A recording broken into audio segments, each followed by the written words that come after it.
Part A, सजीव सृष्टि, अनुकूलन और वर्गीकरण। प्राणियों में अनुकूलन।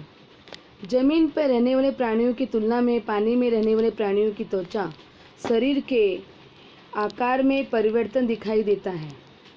मछली की त्वचा पर सल्क तथा शरीर पर तैरने की सहायता के लिए पर होते हैं। शरीर का आकार दोनों ओर संकरा होता है। श्वसन के लिए नाक की जगह गलफड़े होते हैं। पलकें पारदर्शी होती हैं। इन प्राणियों के शरीर में हवा की थैली होती है। मेढक, बतख आदि के पैरों की उंगलियों के बीच पर्दे होने से वे पैरों का चप्पू की तरह उपयोग करते हैं। बतख जल मुर्गी जैसे पक्षियों के पंख और परतेली होने के कारण पानी उन पर से फिसल जाता है। पैरों की उंगलियों के पर्दे, नम व चिपचिपी त्वचा, त्रिकोणीय सिर जैसे कारणों से मेढक पानी में सरलता से तैरता है। पानी में रहने पर वह त्वचा द्वारा श्वसन करता है, जबकि जमीन के ऊपर रहने पर फेफड़ों द्वारा। इसलिए मेढक पानी और जमीन दोनों स्थानों पर रह सकता है। मेढक की विशेषतापूर्ण पीठ उसे घास में छिपने के लिए सहायता करती है। अब है दूसरा, वनाच्छादित यों घास वाले प्रदेशों में पाए जाने वाले प्राणियों में अनुकूलन। जंगली कुत्ता, लोमड़ी, शेर, सिंह जैसे मांसाहारी प्राणियों के पैर मजबूत होते हैं और उनके नखर होते हैं। इन प्राणियों के नुकीले रत्नक होते हैं। इन दांतों का वे किस कार्य के लिए उपयोग करते हैं? शेर के पैरों के तलवे गद्दीदार होते हैं, जिससे उसकी आहट भक्ष को नहीं होती और वो सरलता से भक्ष को पकड़ लेता है। मांसाहारी प्राणियों की आँख का स्थान उसके सिर के बाहरी ओर सामने होता है, इससे उन्हें दूरी पर स्थित भक्ष नजर आ सकता है। शाकाहारी प्राणियों की आँखों का स्थान कपाल के नीचे और बगल में होता है, उस कारण उन्हें बहुत बड़ा परिवेश दिखाई देता है। शत्रु से बचने का अवसर प्राप्त होता है। शाकाहारी प्राणियों के पैर संकरे और पतले होते हैं, इस कारण वे छलांग लगाकर तेज दौड़ पाते हैं। ऐसे प्राणियों के हिलने वाले लंबे कान दूर से आने वाली आवाज की आहट सुन सकते हैं। हिरण, सांभर आदि का रंग परिसर से मिलता जुलता होता है। वनस्पतियों के तने चबाकर खाने के लिए उनके दांत मजबूत होते हैं। मरुस्थलीय प्रदेशों में प्राणियों का अनुकूलन। मरुस्थलीय प्रदेशों में पानी का अत्यंत अभाव होता है। शरीर में पानी बनाए रखने के लिए वहाँ रहने वाले प्राणियों की त्वचा मोटी होती है। पैर लंबे और तलवे गद्दीदार या चौड़े होते हैं। नाक पर त्वचा की संरक्षण मोड़ होती है। पलकें लंबी और मोटी होती हैं। मरुस्थलीय प्रदेश के चूहे, सांप, मकड़ियाँ, गिरगिट जैसे प्राणी जमीन में गहरे बिल में रहते हैं।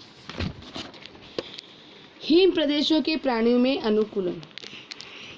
याक, ध्रुवीय भालू, सफ़ेद लोमड़ी, पर्वतीय भेड़, रुपहली लोमड़ी, साइबेरियन हस्की कुत्ता, हिम तेंदुआ इन प्राणियों के और विषुववृत्तीय वनों की इसी जाति के प्राणियों के चित्रों को इंटरनेट से प्राप्त करके तुलना करो।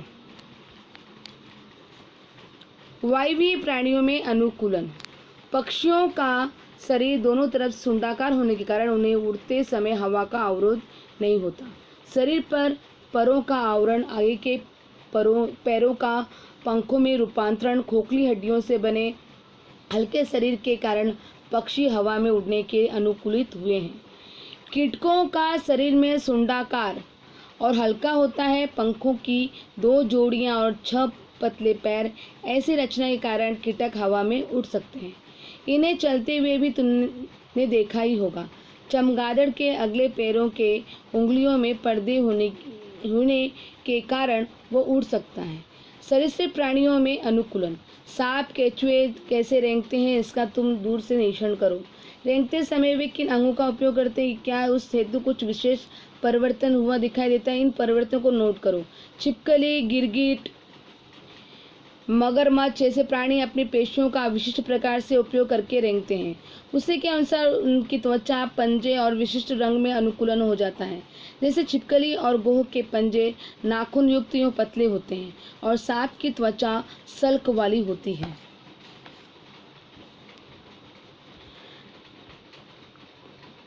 भोजन ग्रहण के लिए प्राणियों में अनुकूलन। प्राणियों का शाकाहारी और मांसाहारी इन दो समूहों में वर्गीकरण किया जा सकता है। इसके लिए विशेष परिवर्तन होते हैं। इस आधार पर प्राणियों के लिए भोजन ग्रहण करना आसान होता है। उनके बारे में अधिक जानकारी हम पोषण प्रकरण में पढ़ने वाले हैं। परिसर समरूपता के लिए प्राणियों में अनुकूलन। विभिन्न रंगों के गिरगिट टिड्डे हमें आम तौर पर दिखाई नहीं देते हैं। वनस्पतियाँ पर घास में या वृक्षों के तनों पर रहते समय उनके शरीर का रंग उस स्थान के रंग से मिलता जुलता होता है।